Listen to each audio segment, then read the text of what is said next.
Hi, my name is Keith Mazza. Most of you know me as Sifu Keith. Welcome to our channel. Hey everybody, Sifu Keith here, and today's video is based on a question on broadsword training. The question was how to deal with yielding blocks.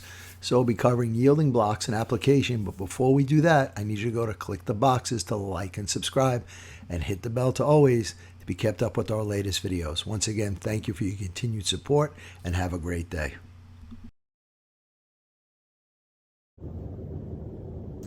Let's talk about yielding blocks and attacks. It's putting two pieces together. So my position one here, I'm going to be blocking to my right here. My yielding block here, my overhead, my offhand is going to come from my left and strike. So if I block to my right, my yield is going to come from my left and cut down. So I block, I yield, and I move to the outside. So after I block here, I'm going to bring my sword around to cut over. So we talked about coil and release. This is just another option with the sword. So let's say I use a number 2 position. I block here. Now I'm going to yield coming to my right and utilizing my cut. So I block position 2, the sword drops to my right, and then I cut. In position 1, I block right, I yield left, and I come back and cut right. These are known as yielding blocks. So let's look at the application to yielding blocks and how we apply it. So straight around, we've demonstrated most things with straight. It really doesn't matter. It's the area that they are attacking, the quadrant that his blade is coming in. So when Keith is coming from my number 1 position, here's my block, there's my coil.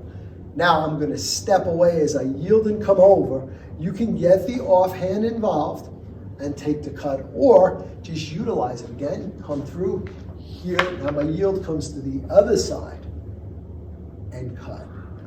I'm a big fan of always controlling. I'm dealing with another weapon. I like to control this. So you have 2 options. Again, coming from here, I'm going to yield. I like to control here to take my cut. All right. On the opposite side, if he comes from position 2, here's my first block. From here, I'm going to yield and come over. Check from here. You can cut the arm. And remember, you're dealing with a much longer sword to come to the throat. So again, cover, yield, and cut, and then with the offhand control, 2, cover, yield, control here, and cut. And those are yielding blocks. And don't forget to hit the like, subscribe, and share buttons. And when you hit the subscribe button, please hit the bell notification to all so we can let you know as soon as we put out a new video. And we want you to know that we're here for you. So leave your comments below. We're going to get back to each and every one of you to make sure your questions get answered. And once again, thank you. We look forward to being your all things Wing Chun and more for many years to come.